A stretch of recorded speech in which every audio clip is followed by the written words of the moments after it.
Soha channel, welcome to Soha channel.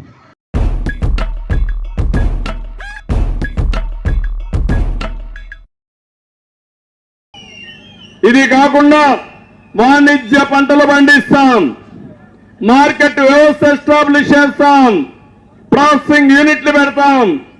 Final గా మీరు చూస్తే ఇక్కడ ఒక మార్కెట్ యార్డ్ కావాలన్నారు.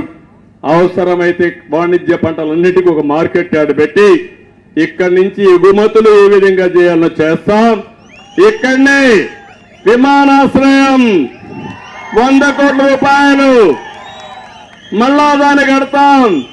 కట్టి మీరు ప్రయాణానికి వెళ్ళాలన్నా లేకపోతే కార్గో పెట్టి మీరు పండించిన పంటలు ప్రపంచం మొత్తం పంపించాలన్నా ఏర్పాటు చేసే బాధ్యత తెలుగుదేశం పార్టీ తీసుకుంటాం. మళ్ళీ రైతు రాజ్యం వస్తుంది, రైతే రాజు అవుతాడు. అన్నదాత కింద ప్రతి ఒక్కరికి 20,000 రూపాయలు సంవత్సరానికి ఇచ్చే బాధ్యత నేను తీసుకుంటా. మళ్ళా డ్రిప్ ఇరిగేషన్ ఇస్తా. మళ్ళీ రైతు చేసే వ్యవసాయం అండగా నేను ఉంటా. అందరికీ హామీ ఇస్తున్నా. ఇంకో పక్క బండపల్లి 66, 64 పెద్దూరు, రాళ్ల మధుగూరు, కోనేరు కుప్పం ప్రాంతాల్లో ఎక్కువ గ్రనైట్ ఉంది.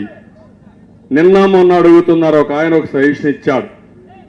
ఏదైనా కానీ ఈ గ్రనైట్ అంతా హిస్టారికల్ గా మాన్యుమెంట్స్ అన్ని మంచి ఆర్కిటెక్చర్లు తయారు చేసి కళలుండే వ్యక్తులు మన కుప్పంలో ఉన్నారని, దీనికి కానీ మంచి సైట్ ఇస్తే అక్కడనే తయారు చేసి మార్కెట్ చేసుకుంటారని ఇప్పుడు అన్నారు. నేను ఒకటే చెప్తున్నా, దొంగలిచ్చిన దొంగల యొక్క లెక్కలు కక్కిస్తా. వీళ్ళు ఏం చేయాలో మళ్ళా రికవర్ చేపిస్తా. ఆ మంత్రిని కూడా హెచ్చరిస్తున్నా, నీ ఇష్ట ప్రకారం చేయడం కాదు, ఈ రోజు నీది, రేపు ప్రజలది. ఆ ప్రజా ప్రభుత్వంలో నిన్ను శిక్షించే బాధ్యత తెలుగుదేశం పార్టీ తీసుకుంటామని కూడా చెప్తున్నా.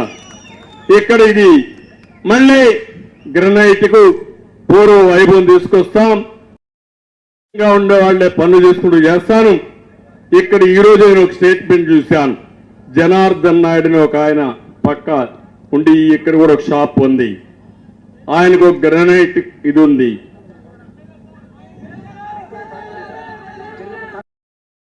కంకర్ ఫ్యాక్టరీ కూడా ఉంది.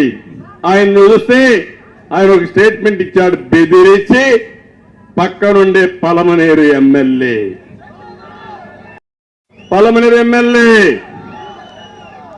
లాగేసుకున్నాడా లేదా? లాగేసుకుని ఇక్కడే ఉన్నాడు. ఈయనే నాకు వద్దుగా, ఆయన చూడండి మీరు. ఆయన పేపర్లో చూశా నేను.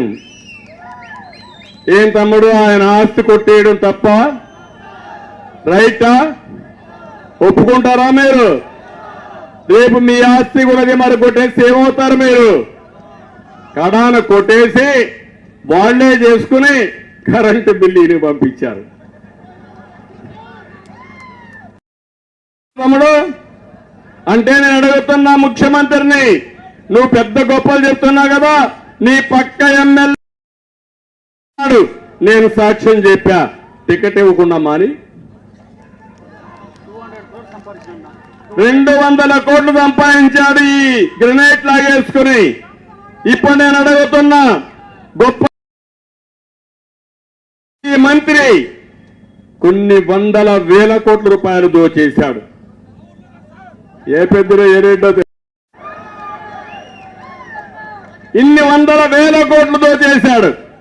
ఆయన ఇంట్లో ఒక ఎంపీ, ఒక ఎమ్మెల్యే, ఒక మంత్రి.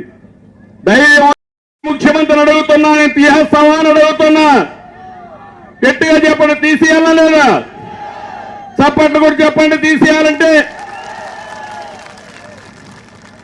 అంటే నీ భాగస్వాములకు మాత్రం, నీ వాటా అంటే కమిషన్ ఏజెంట్లకు మాత్రం ఏమి చేయను, పేదలు పరుస్తావు. నేను అడుగుతున్నా, ఈరోజు ఎమ్మెల్యేలు చెడిపోయారంటే, ప్రజా దోహులుగా మారారంటే, ప్రజల్ని దోచుకున్నారంటే దానికి కారణం ఎవరు? ఎవరు మారాలి? రాష్ట్రంలో ఎవరు మారాలి? సైకో పోవాలి. ఏంటి టెన్షన్? నాకు అనిపిస్తుంది, నిన్న చూశాను సాక్షి విలేకరి, సాక్షాత్తు సాక్షి విలేకరులు హెచ్చర్లో ఎమ్మెల్యే కిరణ్ కుమార్ వేధిస్తున్నాడని ఆత్మహత్య చేసుకుని చనిపోయాడు. ఎవరో కాదు, సాక్షి విలేకరే. ఇంకో పక్క కాళాస్త్రి ఎమ్మెల్యే పిఏ, ఆ పిఏ ఆత్మహత్య చేసుకున్నాడని చెప్తున్నారు కానీ హత్య తెలియదు. వాటాలు కుదరనందువల్ల, ఎక్స్పోజ్ అయిన దానివల్ల మనిషి ఎగిరిపోయాడు. ఇంకో పక్క ఈరోజు ఇక్కడే చెప్పాను ఎమ్మెల్యే కథ. అంటే ఒకటి రెండు కాదు, ఇలాంటివి చాలా ఎక్కువ జరిగే పరిస్థితి వచ్చింది. మన నియోజకవర్గంలో 500 మంది పైన అక్రమ కేసులు పెట్టారు. ఇక్కడే మన ఎమ్మెల్సీ శ్రీనివాసులు కూడా జైల్లో ఉండొచ్చారు. తమ్ముళ్ళు విశ్వనాథ నాయుడు అందరూ కూడా ఎక్కడెక్కడో అండర్ గ్రౌండ్కి వెళ్ళిపోయి మళ్ళా తిరిగి వచ్చారు. ఏంటి దౌర్భాగ్యం అవునా కాదా? రేపు నేను ముఖ్యమంత్రి అయిన తర్వాత వైఎస్ఆర్ కాంగ్రెస్ వాళ్ళు వదిలిపెట్టాలా? వదిలిపెట్టాలని అడుగుతున్నా. పరిస్థితి తెచ్చింది ఎవరు? సైకో అవునా కాదా? అంటే ఈ రాష్ట్రంలో బతకడానికి మనకు అర్హత లేదా? ఏంటి అహంకారం? ఏంటి దౌర్భాగ్యం? ఏంటి యొక్క నియంత పోకూడదని మిమ్మల్ని అడుగుతున్నా. ఏ వ్యక్తి అయినా ఎప్పుడైనా చేశారని అడుగుతున్నా. 45 ఏళ్లుగా ముఖ్యమంత్రిగా, 14 సంవత్సరాలు ముఖ్యమంత్రిగా ఉన్నాను.